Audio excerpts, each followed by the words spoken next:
Dia kata kami orang-orang Ghana tidak ada hiburan selain daripada Al-Quran. Kita hari ni kenapa kita terpesong hati kita daripada Quran? Kecil-kecil semua orang baca Quran. Dah besar ni Masya Allah lihat betul nak baca Quran.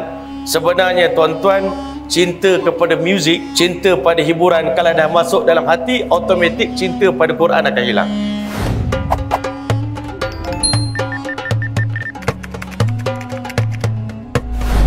أعوذ بالله من الشيطان الرجيم بسم الله الرحمن الرحيم إن الحمد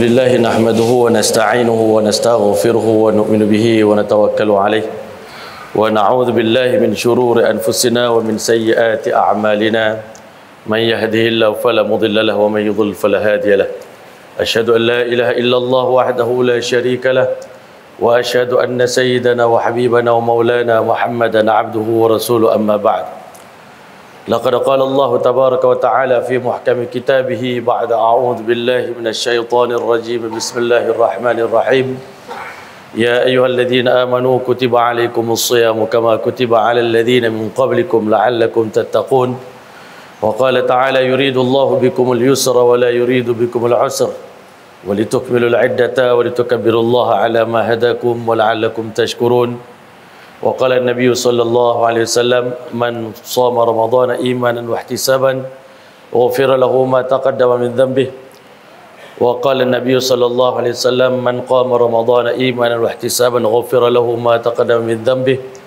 وقال النبي صلى الله عليه وسلم من قام ليلة القدر إيمانا واحتسابا غفر له ما تقدم من ذنبه أو كما قال عليه الصلاة والسلام. Assalamualaikum warahmatullahi taala wabarakatuh. Yang saya muliakan Tuan Imam Barisan Ahli Jawatankuasa Masjid Tepian Putra, Datuk, tuan-tuan, puan-puan, muslimin muslimat, hadirin hadirat yang dirahmati oleh Allah SWT sekalian.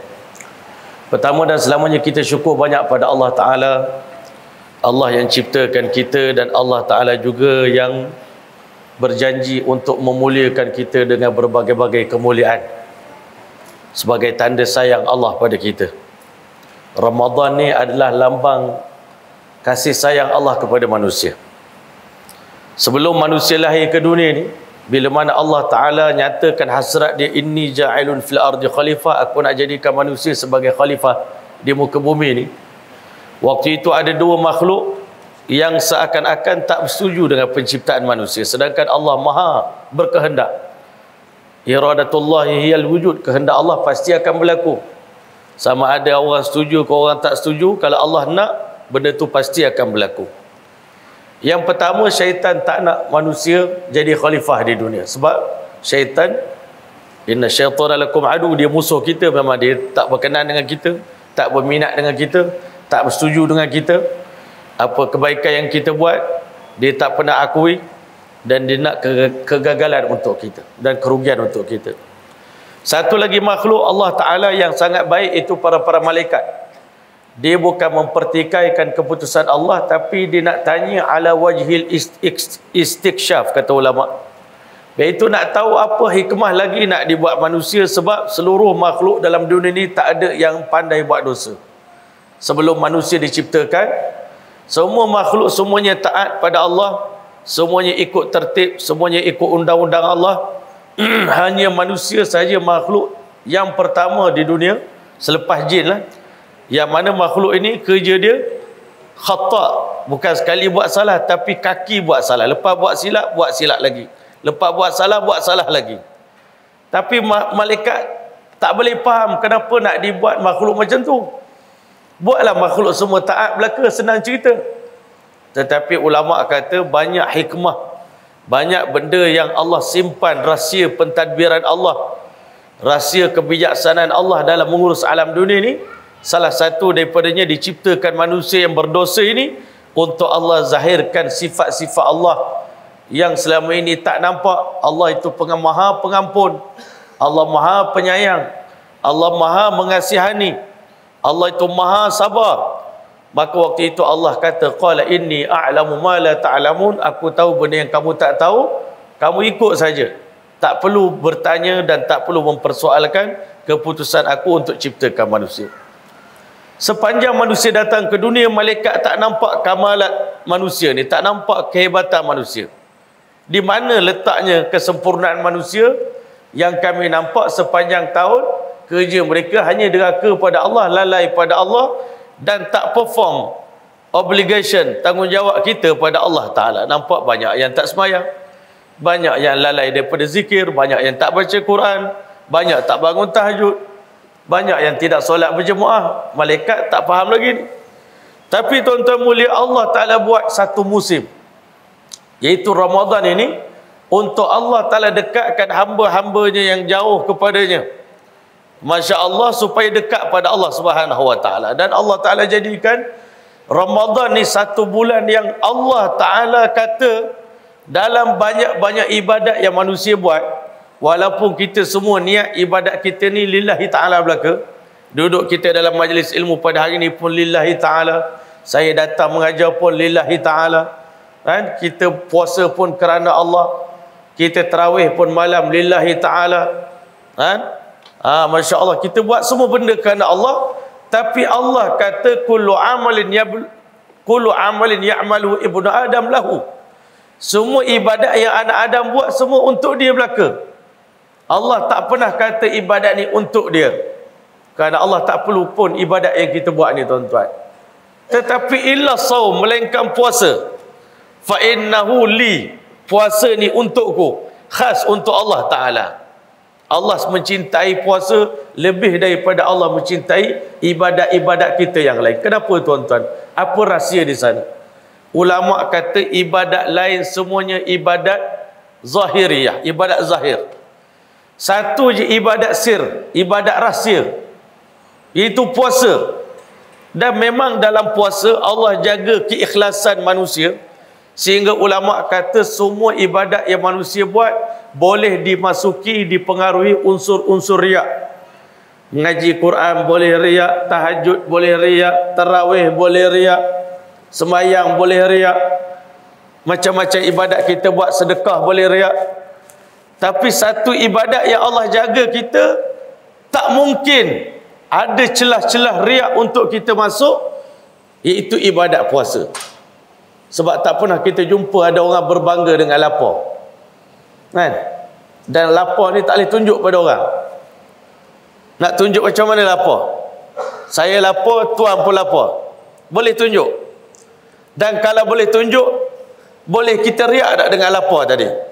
Aku lapar, kan? Awak lapar sedang mana? Kalau sembahyang boleh ukur 2 rakaat, kalau sedekah boleh ukur RM10 bagi. Awak bagi RM10, saya bagi 100. Lagi maknanya saya lagi power pada awak. Tapi ni lapar boleh ukur. Sama je. Daripada subuh kita berlapar sampai maghrib. Jadi nak riak kok mana? Tak boleh riak. Melainkan puasa sunat. Puasa sunat boleh riak, kan? Awak puasa, saya tak puasa. Saya puasa. Baru jadi riak. Tapi kalau secara zahirnya nak riak, tak mungkin. Sebab itu ulama kata ibadah puasa ni dicintai oleh Allah, sebab tak boleh dimasuki sedikit pun ruangan untuk riak dalam puasa. Yang kedua, ulama kata kenapa Allah mencintai puasa? Kerana kata Syekh Ali Al-Khawas radhiyallahu ta'ala anhu, dia kata apa? Dalam puasa ni terdapat persamaan antara sifat hamba dengan sifat Tuhan. Walaupun kita tak boleh menjadi golongan musyabbihah, menyamakan Tuhan dengan makhluk, tak boleh. Tapi Masya Allah, Allah Ta'ala letak dalam puasa ni sebahagian daripada sifat samadaniyah, sifat yang ada pada Allah. Allah tak makan, tak minum. Jadi Allah nak ada sikit persamaan antara kekasih dengan kekasih, iaitu Masya Allah, bila kita berpuasa, kita tak makan, tak minum, kita tak mendatangi isteri kita, dan kita tak tidur, la ta'khudhu sinatun wala naum. Jadi di situ ada persamaan antara Tuhan dengan makhluk. Jadi Allah Ta'ala jadi seronok tengok hamba dia berpuasa. Jadi tuan-tuan dan rahmatullah Allah, kenapa Allah suruh kita puasa, kan? Sedangkan Allah tak perlu pun pada lapar kita ni. Macam korban, Allah sebut la yanalallahu luhumuha wala dima'uha. Allah suruh kita korban, bukan Allah nak makan daging korban. Semua perintah yang Allah perintah, manfaatnya balik pada hamba. Kita yang untung kalau kita puasa. Kalau kita tak puasa, kita yang rugi. Kan? Tak ada siapa rugi. Zaman dulu, zaman kita kecil, banyak-banyak kawan kita bangga bila dia tak puasa. Oh, bestnya hari ni dapat minum air teh ais, dia kata. Kan? Dia rasa untung bila dia tak puasa. Sebenarnya Masya Allah, orang paling rugi dalam dunia orang tak puasa. Sebab siapa yang tinggalkan puasa zaman muda-muda dululah, walau satu hari, dia tak akan dapat lagi nak cover pahala dan keberkatan puasa yang ditinggal walau satu hari tadi, walau selepas itu dia berpuasa sampai akhir hayat. Dia puasa sampai mati, tak boleh nak tebus balik. Orang kata kerugian yang telah dicapai, yang telah dia dapat disebabkan dia meninggal puasa walau satu hari.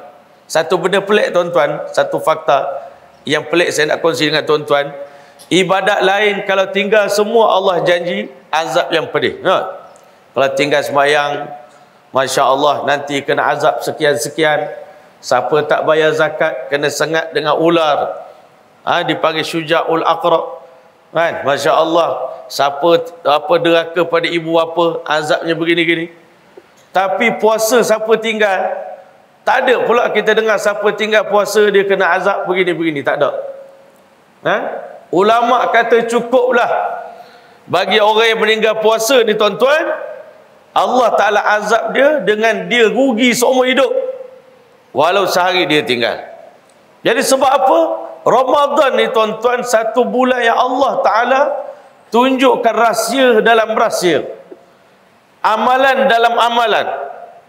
Dalam bulan Ramadan ni Allah Ta'ala tunjuk bulan puasa ni bulan penyucian jiwa, bulan tazkiyah. Dalam kita menyucikan diri kita dengan puasa, dalam itu ada pula amalan untuk Allah bersihkan diri kita. Jadi sebab itu Masya Allah Ramadan ni, kalaulah orang faham dia satu special gift, hadiah yang sangat istimewa daripada Allah Ta'ala, tak ada dalam bulan lain. Sebab itu Allah Ta'ala pilih nak turun Quran dalam bulan Ramadan. Allah pilih nak turun Lailatul Qadar dalam bulan Ramadan. Kenapa? Yang pertama tuan-tuan, semua orang tahu Allah buat Ramadan supaya semua orang mukmin bukan jadi mukmin tapi jadi muttaqin. Allah nak kita ni semua jadi golongan muttaqin. Golongan yang mana dalam mentaati Allah kita masih takut pada Allah. Ini orang muttaqin. Dia semayang tapi dia takut lagi pada Allah. Takut jangan-jangan semayang kita Allah tak terima. Dia baca Quran, dia tarawih, tapi dia masih lagi takut, ya Allah jangan-jangan tarawih kami Allah tolak. Ini sifat orang muttaqin. Dia bukan buat dosa. Orang biasa buat dosa baru takut salah. Orang muttaqin buat baik tapi takut lagi. Walladzina yu'tuna ma atan wa qulubuhum wajilah.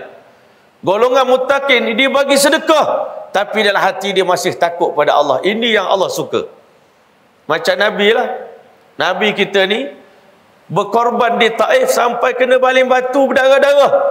Tapi Nabi tak marah pada orang Taif. Nabi takut diri dia buat silap. Jangan-jangan aku terbuat silap tanpa sedar sehingga Allah Ta'ala hantar ujian yang berat macam ni. Itu special sifat orang muttaqin.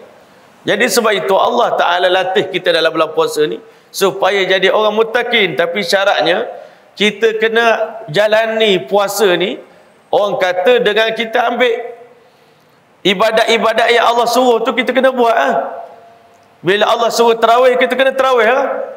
Bila Allah suruh kita qiyamul lail, kita kena qiyamul lail lah. Bila Allah suruh dalam puasa banyak baca Quran, kita kena bergumul lah dengan Quran ni, Masya Allah. Bukan gumul bertumbuk, mana kita bergumul, bergelumang dengan Quran. Kalau datang Ramadan, kita masih tak bergelumang dengan Quran, tak berkawan dengan Quran, tak kesana kemari dengan Quran, maka tak akan dapatlah apa yang kita harapkan tadi. Semua benda pun akan terjadi dengan training. Semua benda kena train. Semua benda kena belajar, kena praktis. Nak jadi orang muttaqin bukan satu hari. Bahkan kita berdoa dalam doa kita, waj'alna lil muttaqina imama.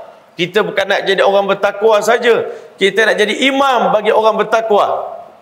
Kalau boleh umrah kita yang lead orang, dalam tarawih kita yang pimpin orang, dalam baca Quran kita yang bimbing orang, dalam dakwah kita bimbing orang. Itu orang muttaqin, imamul muttaqin. Bila nak buat bulan puasa, nak test tuan-tuan, nak latih diri kita ni. Allahu Akbar. Tapi kalau tak latih, sekadar lapar antara pagi sampai maghrib, kita tak isi Ramadan ni dengan apa-apa amalan. Nabi SAW, tuan-tuan yang mulia, sebab itu baru ni waktu di Madinah, saya bawa balik 3 hari daripada umrah, tuan-tuan. Saya sempat duduk dalam satu kuliah, dia kata, Masya Allah, kenapa selama ini Ramadan tak mampu membentuk sifat takwa? Hari ni kita kena kaji balik. Kita puasa daripada kecil sampai tua ni, kenapa kita nampak puasa kita sama je? Antara sebelum puasa dengan lepas puasa nampak macam tak ada beza. Daripada kecil kita puasa sampai sekarang, tak meningkat pun takwa. Dia jangan salahkan puasa tu. Kita kena cek diri kita. Bila makan ubat tak sembuh, jangan salahkan ubat. Tanya diri kita, betul ke kita makan ubat? Betul ke cara kita makan ubat? Sebab Nabi, sahabat Nabi makin puasa makin dekat dengan Allah. Ada orang makin puasa makin jauh dengan Allah. Yang pertama, tuan-tuan, kenapa puasa kita tak mampu melatih takwa? Kerana sampai hari ini kita belum masuk dalam Ramadan melalui pintunya. Ramadan ni ada pintu dia. Bila kita tak masuk ikut pintu, kita tak jumpa lah dengan rumahnya. Sampai sudah tak jumpa, tuan-tuan. Mana pintu dia? Pintu Ramadan ini adalah Muhammad sallallahu alaihi wasallam. Selama ini kita puasa ikut nafsu kita. Nak tidur, nak bangun, nak tarawih. Hari ni rasa nak buat 8, buat 8. Ni malangkan semangat sikit, buat 20. Hari ni rasa nak baca Quran, kita baca. Rasa malas pula. Jadi tuan-tuan, kita kena masuk dalam Ramadan ikut pintu baginda Muhammad sallallahu alaihi wasallam, iaitu bagaimana Nabi mengharungi bulan Ramadan, begitulah keadaan kita. Memang kita tak akan dapat buat dari segi kamiyah dan kaifiat Nabi. Nak ikut bilangan sembahyang Nabi, kita tak mampu. Kita nak ikut macam mana khusyuk Nabi dalam beribadat, kita tak mampu. Tetapi apa yang Nabi buat di siang hari, itu yang kita buat. Apa yang Nabi buat di malam hari, itu yang kita buat. Nombor satu, saya kata, apa yang berbeza kita dengan Nabi sekarang ni, tuan-tuan? Masya Allah, apa beza kita dengan Nabi? Yang pertama, lepas zuhur ni, Nabi tak risau lagi bab makan, tuan-tuan. Bahkan orang-orang soleh, sampai dekat nak berbuka puasa, dia tak risau pun tentang juadah apa yang dia nak makan, menu apa dia nak makan petang ni. Tak fikir lagi. Lepas tu kita pergi Mekah, tuan-tuan, orang sana tak fikir pun biryani ke, mandi ke, padahal nasi dia sedap lagi pada kita. Tapi dia tak fikir. Yang penting dapat kurma 2-3 biji, dapat air zam-zam sikit, dapat yogurt laban tu sikit, sembayanglah dia. Tak ada benda.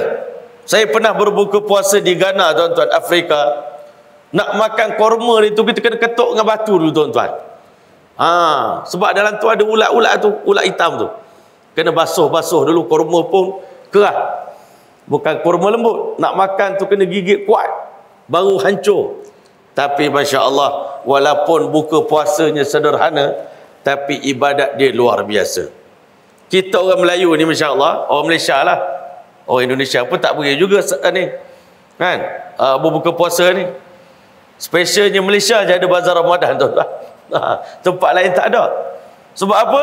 Tempat lain, saya pergi ke Madinah baru ni, tuan-tuan, bangunan sebesar masjid ni buat untuk jamu orang buka puasa, bukan dia nak berniaga. Dia memang nak bagi makan orang. Nabi dekat nak buka puasa, dia bukan fikir nak jual makanan pada orang, nak bagi pada orang. Itu beza kita. Kita ini beli bazar Ramadan bagus dah tu, tapi semua 10 plastik di atas meja rumah kita belaka. Tak sampai ke meja rumah jiran, rumah mak kita pun tak sampai. Itu masalah beza kita dengan Nabi. Sedangkan Nabi daripada pagi sampai petang fikir orang lain semua nak makan apa, orang kampung aku nak makan apa, orang Madinah makan apa. Baru ni kami di Madinah pergi kat tempat Sayyidina Umar radhiyallahu anhu, berjalan di tengah malam. Dia pergi 5 km daripada Madinah, nama tempat Utum As-Sirar. Kita pergi tengah malam tempat tu, kita nak pergi tengok. Tempat Sayyidina Umar, tengah malam orang lain sedang nyenyak tidur, dia pergi ke sempadan Madinah, nak tengok rakyat dia lapar ke dalam keadaan kenyang. Tiba-tiba satu kemah nyala api, tapi budak sedang menangis. Dia tanya pada tuan rumah, "Apa anak menangis?" "Lapar." "Tapi yang kamu masak?" "Ini batu saya rebus." "Sebab apa?" "Nak perdayakan anak saya. Siang tadi dia lapar daripada pagi minta makanan, saya tak bagi. Saya kata kita puasa. Ini dah nak buka puasa, pukul 11 malam tak makan lagi." Sayyidina Umar kata, "Masya Allah, kenapa buat begini?" "Yalah, kita ada Amirul Mukminin, tak ambil tahu tentang rakyat." Sayyidina Umar kata, "Amirul Mukminin ada kat Madinah, macam mana dia nak tahu?" "Dia kena tahulah. Dia pemimpin." Budaklah. Sayyidina Umar kata, berat macam ni. Kan? Habis itu macam mana? Dia kena, Amirul Mukminin lah kena ambil tahu. Sayyidina Umar kata, "Jom kita pergi balik, ambil makanan." Sayyidina Umar pikul makanan tadi, dia sendiri masak. Kata perempuan tadi, "Sebenarnya saya tengok tuan lagi layak jadi khalifah daripada Sayyidina Umar. Sebab awak yang masak untuk kita." Kan? Masya Allah. Tuan-tuan yang mulia, Sayyidina Umar masa tu merah muka dia, Masya Allah. Kan? Sebenarnya dia lah tu. Orang duk marah ke dia. Dia masak-masak sampai bagi makan. Akhirnya Masya Allah habis siap masak. Dia kata, "Puan besok datang ke pejabat saya, ambil sikit bantuan. Tapi kalau puan pergi sana, insya-Allah puan jumpalah dengan Umar di sana, insya-Allah. Dan jumpa saya juga di sana, insya-Allah." Kan? Perempuan tu tak tahu apa. Dia marah je. Tapi nak cerita pada kita ni, kerisauan Nabi dan para sahabat, orang lain kenyang, kita lapar tak apa. Ini Masya Allah. Kalau kita dapat bawa ni satu benda baru. Yang kedua, tuan-tuan, kata Imam Abdul Wahab Sya'rani, syarat untuk dapat hasil daripada puasa ni, tuan-tuan, iaitu dalam bulan puasa ni, kita kena darjat kelaparan kita kena lebih lagi lapar daripada di luar bulan puasa. Itu syarat nak dapat takwa. Kalau dalam bulan puasa kita lagi kenyang, kan? Macam kami ni ustaz-ustaz dia tak, makan di luar bulan puasa ni orang jamu sekat tak nak dah. Orang faham kata makan itu, makan ni, makan rusa, makan ikan kelah, tuan-tuan, makan sedap-sedap. Tiba-tiba masuk bulan Ramadan, kita makan lagi sedap, lagi banyak, tak dapat takwa, tuan-tuan. Syarat nak dapat takwa, kelaparan kita dalam bulan Ramadan lebih lapar daripada luar bulan puasa. Sekarang ni lapar tak, tuan-tuan? Lapar dah ni. Tapi sangat lapar? Tak sangat lapar. Maknanya tak berapa lagi tu, tuan-tuan. Kita kena betul rasa sangat lapar. Barulah kita dapat matlamat berpuasa tu tercapai. Sebab tujuan lapar ni apa? Nak lemahkan nafsu, kan? Nak didik nafsu kita ni. Sebab nafsu bila dia lapar, dia surrender. Kalau dia kenyang, dia jadi tuan. Sekarang ni, macam mana nak bagi nafsu kita ni betul-betul lapar, tuan-tuan? Tak dapat tidak, masa berbuka puasa, Nabi ajar kita, hasbuka luqaimat. Cukuplah engkau makan beberapa suap. Ulama muhakkikin buat kajian dari segi bahasa. Luqaimat ni dia kata daripada 3 suap sehingga 9 suap. Saya pernah buat, tuan-tuan, makan macam ni. Tengah sedap-sedap makan, 1 suap. Sebiji korma 1 suap dah. 2 biji korma dah 2 suap. 3 biji korma dah 3 suap. Mutabak atas meja ada 3 keping. Makan sikit. 2 ketul. Lepas tukar, tambah lagi sikit dengan kuih-kuih lain. Cukup dah. Tak ada makan nasi, tuan-tuan. Kalau 9 suap, dia kata daripada 3 suap sampai 9 suap. Lepas tu berhenti. Nabi pun ajar kita, kami satu kaum yang tak akan makan melainkan bila kami lapar je. Dan kami akan makan dan kami makan tak kenyang. Itu sifat Nabi dan para sahabat. Kita hari ini, kamilah satu kaum yang mana kami makan di saat kami sedang kenyang dan kami berhenti bila kami dah sangat kenyang. Itu yang jadi kita tak tercapai puasa kita. Sahabat Nabi tengah sedap nak makan ni, berhenti. Masya Allah, berhenti. Itu yang kedua, tuan-tuan. Yang ketiga, sunnah Nabi dalam berpuasa, iaitu Nabi kita sallallahu alaihi wasallam akan, Masya Allah, sebelum nak berbuka puasa ni, Nabi ambil masa berdoa pada Allah Ta'ala. Sehingga Nabi SAW beritahu, innalis saimi da'watun la turad. Bagi orang yang berpuasa ini ada doa yang tak akan ditolak oleh Allah Ta'ala, khususnya indal iftar, waktu berbuka puasa. Mudah-mudahan kita tak lupa doa berbuka puasa, tuan-tuan. Kadang-kadang tengok makanan, nafsu tadi tengah lapar, tiba-tiba tengok warna-warni makanan. Aku tengah lapar ni, warna-warni air. Allah lupa baca doa, tuan-tuan. Terus makan. Tengah makan baru teringat bismillahi awwalahu akhiru. Kan? Doa, terlupa baca doa makan. Sebab itu tuan-tuan, Nabi ajar kita baca doa. Ada 2-3 doa yang kita boleh amalkan. Allahumma laka sumtu tu semua tuan-tuan hafal belaka dah. Wa bika amantu wa ala rizqika aftartu. Satu lagi tuan-tuan doa, iaitu zahabal zama'u wa batallatil aruq wa thabatal ajru insya-Allah. Ini doa yang Nabi baca waktu berbuka puasa. Ada juga yang doa dianjurkan oleh alim ulama, ya wasi'al fadli, ya wasi'al fadli, ighfirli. Boleh baca doa itu tuan-tuan. Kalau boleh sebelum berbuka puasa, ambillah peluang untuk apa tuan-tuan? Berdoa kepada Allah Subhanahu Wa Taala. Satu benda yang saya nak share dengan tuan-tuan, kalau kita nak dapat kemanisan berpuasa tuan-tuan, kita lazimkanlah diri kita bagi makan jamu orang berbuka puasa. Kita jamu kita sendiri, kita seronok. Tapi hakikat puasa orang akan dapat bila dia jamu orang bagi makan. Hari itu beberapa tahun lepas saya sempat buat program sabil bagi makan orang di Mekah tuan-tuan, Mekah Madinah. Kebetulan Allah Ta'ala bagi pula dapat masuk dalam Masjid Nabawi.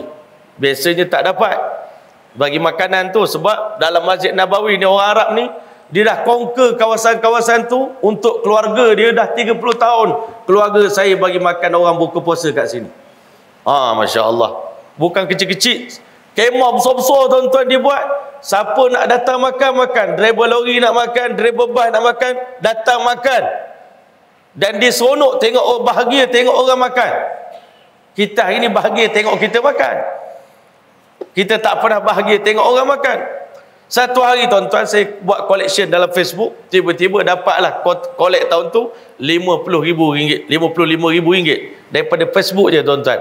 Duk buat-buat tu orang kata, ustaz nak join.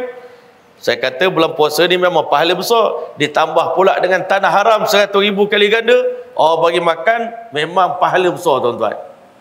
Kita pun bagi, memang cabaran. Nak bagi makan orang buka puasa di Mekah, kita baru bawa makanan, orang Arab ni langgar kita tuan-tuan. Boom, campak nasi tuan-tuan, jatuh kita. Tapi masa itulah, masa berbuka puasa tu tuan-tuan, kita duk bagi orang makan nasi, tiba-tiba kita waktu tu minum air kosong je tuan-tuan. Masa tu tiba-tiba tak sedar mata meleleh daripada kelopak mata. Kawan saya, ustaz 55 tahun abang puasa, tapi hari ni baru abang rasa betul-betul manis, indahnya puasa, indahnya Ramadan. Kenapa ustaz? Saya kata, bang, kita baru amalkan satu je sunnah Nabi, iaitu memberi makan orang berbuka puasa. Nabi daripada pagi dah bagi duit korang ni, sedekah dalam bulan puasa, bagi. Nabi dalam bulan Ramadan jadi orang paling pemurah, lebih pemurah daripada angin yang bertiup kencang. Macam mana angin bertiup tuan-tuan? Ada halangan ke? Nak bagi 1,000, nak bagi 100, nak bagi 10,000, nak bagi, Nabi tak pernah kira. Tetapi Allah hadiahkan apa? Rasa bahagia. Innalis saimi farhatan, bagi orang berpuasa itu 2 kali gembira, iaitu farhatun indal iftar, rasa gembira waktu nak buka puasa. Bukan semata-mata gembira kerana apa, dapat. Orang beriman ni lepas dia taat Allah, Allah campak rasa gembira di hati dia. Orang beriman, idza saratka hasanatuka, bila dia buat baik dia rasa gembira. Macam kita berbuka puasa, kita rasa happy. Sebab apa? Hari tu dapat puasa kerana Allah. Nanti masa hari raya gembira lagi. Tapi gembira yang satu lagi Allah tambah, bila kita bagi makan orang berbuka puasa, Allah campakkan rasa bahagia dalam hati kita. Rupanya tak payah bayar bahagia ni, bagi makan orang banyak-banyak. Sebab tu bulan puasa kita kena kira nak bagi makan orang berbuka puasa. Sekarang ni semua orang dah ada beli bazar Ramadan, semua orang dah ada moral, siapa nak bagi? Sebab itu kita kena ubah tertib ni tuan-tuan. Tertib menerima, bukan lagi tertib memberi. Masya Allah, kita kena latih diri kita bagi, walaupun kita susah. Dan seterusnya tuan-tuan. Sunnah Nabi yang kelima tuan-tuan, dalam bulan Ramadan, panjang sikit lagi ya, iaitu Nabi SAW tak akan makan makanan selepas maghrib. Lepas maghrib tak ada sesi-sesi makan lagi dah. Sesi makan habis dengan sembahyang maghrib. Mana nak makan ringan ke, nak makan berat ke, sebelum maghrib. Kita ni sebelum maghrib makan dah. Macam-macam air dah. Kita pun cakap Nabi ajar kita makan 3 bahagian. No? Perut kita bagi pada orang mukmin makan dengan 3 bahagian. Separuh untuk air, 1/3, 1/3 untuk nasi, 1/3 untuk nafas. Ini kita pulun masa berbuka, 100 bahagian semuanya untuk air. Cuaca panas pula. Jadi lepas air manis pula tu minum tak kenyang-kenyang. Lepas minum air kita bahan makanan pula. Habis makanan nafas tak ada. Sebab tu bila nak baca Quran, separuh nafas putus tuan-tuan Al-Fatihah. Tak ada habis. Sebab itu tuan-tuan kita kena amal ikut sunnah Nabi. Masya Allah. Selepas maghrib Nabi buat apa? Nabi baca Quran.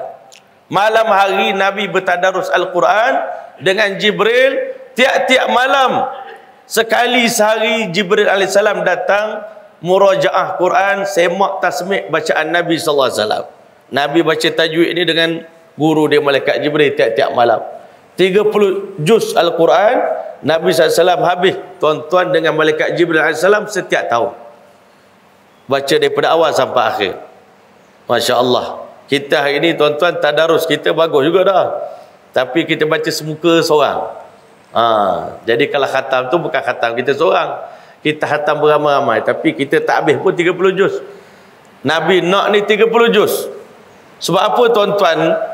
Wajib bagi orang beriman, kata Imam Abu Hanifah, khatam Quran 2 kali setahun. Ini benda yang sangat besar tuan-tuan. Kalau Imam Abu Hanifah kata wajib khatam Quran 2 kali setahun, kalau tidak khatam di hari kiamat tak terlepas daripada tuntutan Al-Quran. Sepatutnya Quran dengan puasa ni akan jadi syafaat pada kita. Tapi Quran juga boleh jadi penghujah untuk campakkan kita dalam neraka kalau kita tidak tunaikan hak kita pada Quran. Tapi kita tengok hari ni tuan-tuan, minta maaf. Minta maaf saya terpaksa sebut sikit tuan-tuan. Apa yang menghalang kita nak baca Quran? Semua orang tahu Quran ni bagus tak? Tapi kenapa bila start buka je mata kelak je tuan-tuan? Tak sama perasaan kita buka handphone tuan-tuan. Bila buka handphone tu mata cerah. Ada orang tengok handphone nguak pula. Ada orang tengok handphone nguak. Maknanya boring. Tak ada lah. Semua tengok handphone gini mata. Anak-anak kita buat kecil-kecil pun tengok. Masya Allah. Saya pernah tengok satu umat, satu masyarakat yang miskin di dunia ni, orang di Afrika, di Ghana tuan-tuan. Anak-anak orang sana bila pegang Quran macam jakun, macam anak kita tengok handphone. Dibelek, dicium, dijunjung, lepas tu tengok lagi. Satu Quran 5 orang kumun. Kita kata dahsyat betul macam ni. Dia kata kami orang-orang Ghana tidak ada hiburan selain daripada Al-Quran. Kita hari ni kenapa kita terpesong hati kita daripada Quran? Minta maaf tuan-tuan, kecil-kecil semua orang baca Quran. Dah besar ni Masya Allah lihat betul nak baca Quran. Yang pertama, baru ni ada satu orang hantar mesej kat saya masa saya kat Mekah. Mesej tu simple je, tapi saya dapat satu idea. Sebenarnya tuan-tuan, cinta kepada muzik, cinta pada hiburan, kalau dah masuk dalam hati, automatik cinta pada Quran akan hilang. Muzik ni khilaf, haram ke halal tu ulama masih berselisih pendapat, itu tak ada masalah. Tapi kesan daripada kehadiran muzik dalam hidup kita ni daripada kecil, bila lahir je happy birthday to you, dah muzik dah. Sekarang ni pula hak agama ni, kita buat konten agama ni pun kalau tak ada background muzik, ziarah Nabi tapi lagu tu tak kena ni. Asalkan lagu Arab je, rupanya lagu Amr Diyab, lagu cinta, tapi buat orang tu puji kekasih dia, kita buat untuk background cinta Nabi punya ni. Wah, Allahu Akbar. Rupanya tuan-tuan, bila muzik dah masuk dalam hati, insya-Allah Quran akan terabai daripada hidup kita. Sebab itu tuan-tuan, nak kembali balik cinta pada Quran, kena taubat daripada mencintai muzik. Ini tuan-tuan berat sikit lah kan? Sebab orang Melayu ni tak terpisah dengan muzik ni, semua pakat seronok belaka lah. Tapi itu hakikat kena khabar, kena bagi tahu. Kalau tak sampai mati kita duk cari. Baru ni kita tengok satu keluarga Malaysia tuan-tuan, Ustaz Azra'i, anak dia jadi juara, Masya Allah, Qari International. Sampai juri yang menyemak bacaan Quran tu menangis, tak sedar. Dia kata, aku tak pernah menangis mendengar bacaan selain daripada budak ni. Budak ni lah orang pertama yang telah menyentuh hati aku. Terasa sangat dia baca Quran. Rasa budak tu ikhlas sangat baca Quran. Rupanya kita cek, bukan dia seorang je Qari, mak dia pun Qari juga, akak dia pun Qari, ayah dia pun Qari, atuk dia pun keturunan dia memang keturunan Quran belaka. Dan kita yakin di rumah mereka tak ada muzik tuan-tuan. Itulah yang benda yang berat sikit lah. Kalau boleh di bulan puasa ni benda itu dikorbankan. Kita hari ni Masya Allah, lagu raya dah berkumandang di sana kemari. Saya duduk jalan rata-rata, saya pergi Indonesia, saya duduk Indonesia 2 tahun, tak dengar orang Indonesia buat lagu raya tuan-tuan. Tak ada lagu raya di Indonesia. Di Thailand pun tak ada. Malaysia ni lagu raya. Pelik juga tuan-tuan. Arab Saudi tak ada lagu raya. Mesir tak ada lagu raya. Malaysia je ada lagu raya. Allahu Akbar.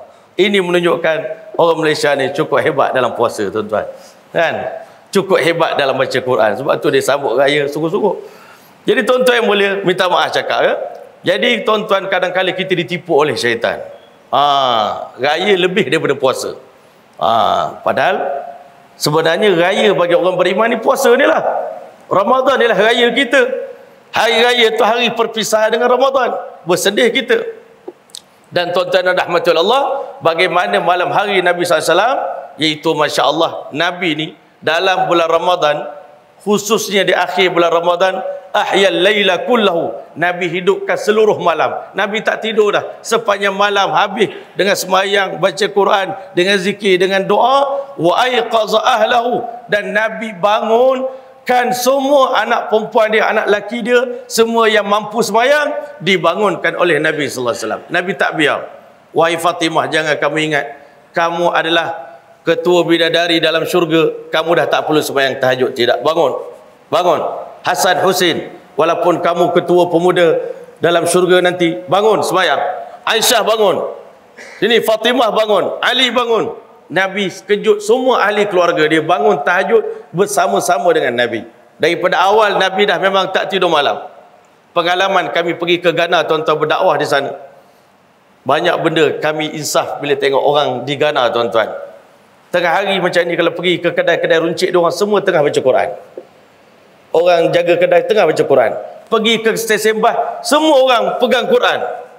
Negara miskin, makanan tak ada. Saya tanya dia orang, kenapa kami tak nampak seorang pun isap rokok dalam negara ni? Dia pun pelik. Kita tanya soalan tu sebab kita di Malaysia semua orang banyak isap rokok tuan-tuan. Di sana kita tengok orang nakal-nakal pun tak isap rokok. Jadi kita tanya soalan tu, dia kata daripada kami beli rokok, biar beli makanan. Nabi nak beli nasi pun tak ada duit. Jangan kata lauk, nak beli lauk lebih-lebih, tak ada. Makan telur tu pun kira nikmat besar dah tuan-tuan. Tapi bila tiba malam 10 hari akhir Ramadan, pukul 12 malam kita ni nak lena lah sekejap. Lelap mata setengah jam, sejam, pukul 1 kan kita bangun. Itu pun kira wali besar dah tu tuan-tuan. Kan? Kalau boleh bangun pukul 1 tu, hebat tu. Sebab ada setengah orang tu dia tunggu tahajud pukul 4, bangun sahur kan tahajud. Orang sana rupanya tuan-tuan, 10 hari akhir Ramadan tak tidur langsung. Arab pun gitu juga, tak tidur langsung. Imam bawa 10 juz satu malam. Tahajud. Habis tepat-tepat sahur, makan sahur sikit, terus azan tuan-tuan. Herannya tak ada seorang pun duduk atas kursi. Saya yakin kalau kita buat 10 juz semalaman tuan-tuan, ramai juga ikut. Tapi ramai hak balik tengah 8 tu, ramai hak balik. Kan? Tak daya ustaz, 8 rakaat je lah kita. Tapi hak habis 20 tu pun insya-Allah taala duduk atas kursi. Semua penuh kursi kat belakang imam. Imam seorang yang berdiri. Tapi di Afrika tuan-tuan, satu kampung datang.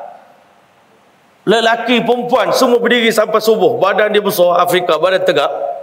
Allahu Akbar. Saya kata yang kuat bukan tubuh badan mereka, yang kuat adalah iman di hati mereka. Walaupun kami tak sekenyang orang Malaysia, kami pergi rumah dia, saya menangis tengok rumah dia orang, tuan-tuan. Terbanding dengan rumah kita ni, syurga dah rumah kita ni.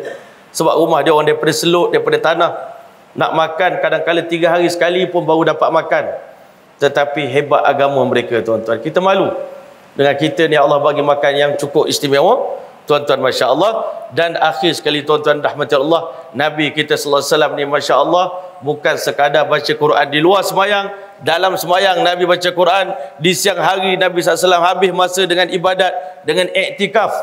Amalan iktikaf ni, tuan-tuan, kita orang Malaysia ni super macam tak ada dah amalan iktikaf ni, tuan-tuan. Iktikaf di masjid ni, bermalam di masjid ni. Kalau orang Pakistan, saya duduk di Karachi dulu belajar, tuan-tuan, masjid besar ni, nanti dia akan buat tirai macam tirai yang perempuan ni, separuh masjid untuk semayang, separuh masjid untuk iktikaf. Dia ada nombor-nombor pula kelambu tu, tuan-tuan. Orang kampung boleh tempah, siapa nak hantar wakil, satu keluarga, satu wakil iktikaf untuk bulan Ramadan. Terutama untuk ayah-ayah yang dah pencen, yang dah tua, dah tak ada nak buat apa-apa, ayah duduk di masjid, iktikaf, tidur kat masjid, makan dekat masjid, semayang dekat masjid. Abah daya semayang, tak daya semayang zikir, tak daya zikir, abah tidur je niat iktikaf kerana Allah Ta'ala. Kami anak-anak uruskan makan berbuka puasa, dengan sahur, baju abah kami basuh. Abah tak payah buat apa-apa, ayah buat ibadat je. Ini akhir hidup abah dah. Ini tanda penghormatan kami pada abah. Kami nak abah selamat dunia akhirat. Ini kebiasaan orang di Pakistan, tuan-tuan. Sebab tu kita kalau dalam bulan puasa ni bagus juga berjalan keluar negara supaya kita dapat buat perbandingan dengan tempat kita ni.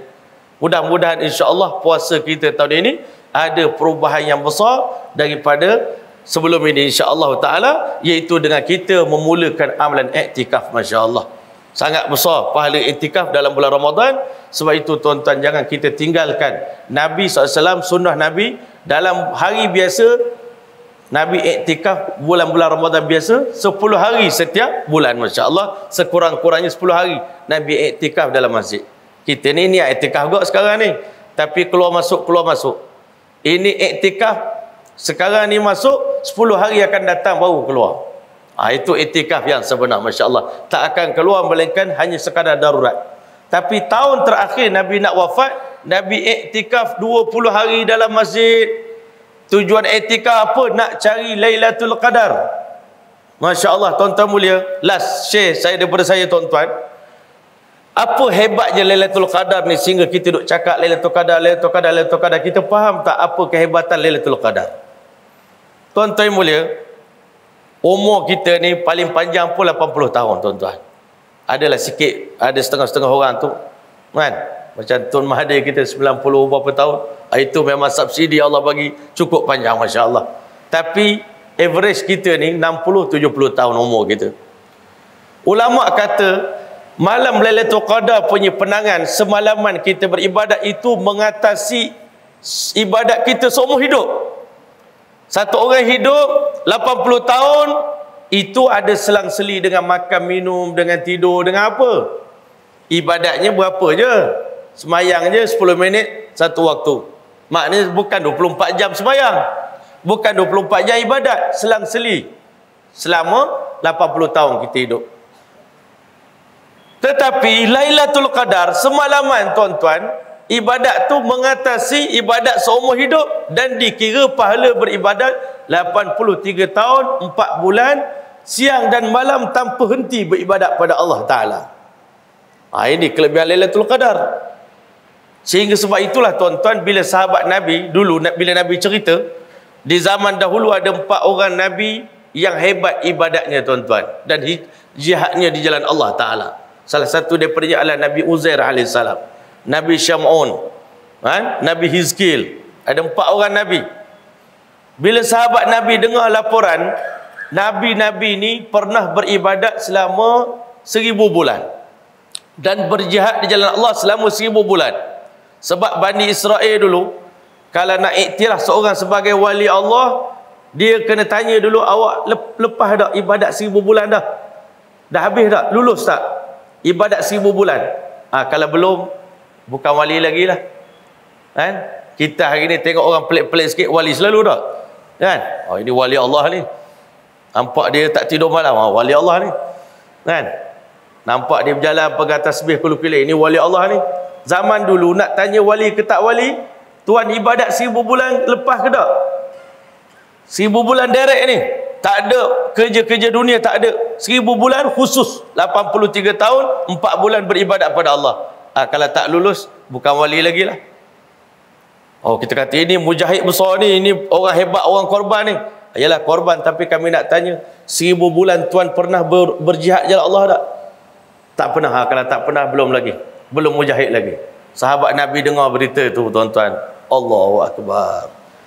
Kita macam mana nak lawan dia orang? Kita di umur kita pun tak sampai 84 tahun, 83 tahun. Macam mana nak lawan dia orang? Kerana kesedihan sahabat tadilah, kerana tangisan para sahabat, kerana kecemburuan para sahabat itulah Allah Ta'ala turunkan malam Lailatul Qadar. Tetapi Allah kata, wahai umat Muhammad, jangan cemburu dengan amalan Bani Israel, ibadat 1000 bulan, jihad 1000 bulan, kerana untuk kalian, untuk kamu, ibadat semalaman kamu mengatasi kehebatan ibadat Bani Israel selama 1000 bulan. Lailatul Qadri khairun, lebih baik di sisi Allah ibadat umat Muhammad semalaman. Ibadat umat Muhammad lebih hebat daripada ibadat Bani Israel selama 80 tahun lebih. Inilah kita, kalau kita faham benda ni tuan-tuan, ini semua lambang simbol kasih sayang Allah pada kita. Kalau Allah tak sayang, Allah tak bagi Lailatul Qadar pada kita. Kalau Allah tak sayang, Allah tak bagi Ramadan pada kita. Sebab itu kalau orang yang jiwa haluh tuan-tuan, menangis dia dengan anugerah yang Allah Ta'ala bagi, lutfullah, kelembutan Allah. Allah layan kita bukan macam raja lagi, bukan macam anak kesayangan lagi. Lebih daripada sesiapa pun dalam dunia ni, Allah layan kita.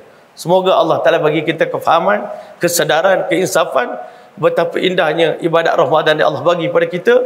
Dan Allah Ta'ala juga yang bagi kekuatan untuk kita dalam bulan puasa tak buat dosa, tak buat benda sia-sia. Penuhkan ibadat kita bulan Ramadan ini dengan ketaatan pada Allah Ta'ala.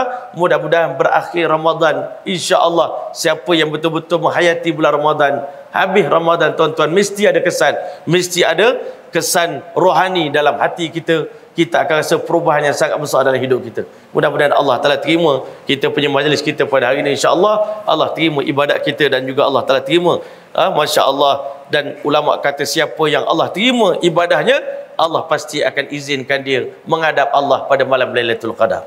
Itu je tanda Allah Ta'ala terima, itu malam Lailatul Qadar. Pasti Allah izinkan dahi kita bersujud pada Allah, air mata kita berlinangan. Ulama kata apa tanda Lailatul Qadar? Bila tiba-tiba hati kita terasa syadu, sayu, air mata tanpa disedari berlinangan menitis air mata. Waktu itu kita rasa sangat dekat dengan Allah Ta'ala, dan kita rasa ibadat kita betul-betul ikhlas pada malam itu. Bererti itulah malam Lailatul Qadar yang Allah hadiahkan pada hamba yang bersungguh-sungguh berusaha daripada hari yang pertama. Ulama kata hari pertama sampai hari sebelum Lailatul Qadar adalah persiapan untuk mendapat Lailatul Qadar. Hari-hari adalah persiapan, sehingga orang yang bersiap sedia pasti Allah Ta'ala akan hadiahkan dia dengan Lailatul Qadar. Mudah-mudahan Allah Ta'ala terima kita semua, insya-Allah. A'udzubillahi minasyaitonir rajim. Bismillahirrahmanirrahim. Allahumma ja'al jam'ana hadza jam'an marhuma wa tafarruqana ba'da tafarruqan ma'suma wa la taj'al fina wa la minna wa la ma'ana syaqiyya wa la mahruma bimannika wa fadlika wa karamika bi rahmatika ya arhamar rahimin.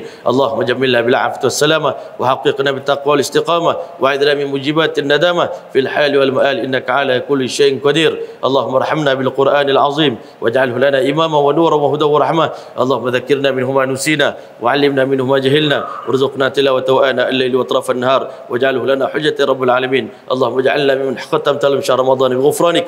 اللهم اعتق رقابنا ورقاب آبائنا وأمهاتنا وأجدادنا من النار. وصلى الله تعالى على خير خلق محمد وعلى آله وصحبه وبارك وسلم. سبحان ربك رب العزة عما يصفون وسلام على المرسلين والحمد لله رب العالمين. تقبل الله منكم.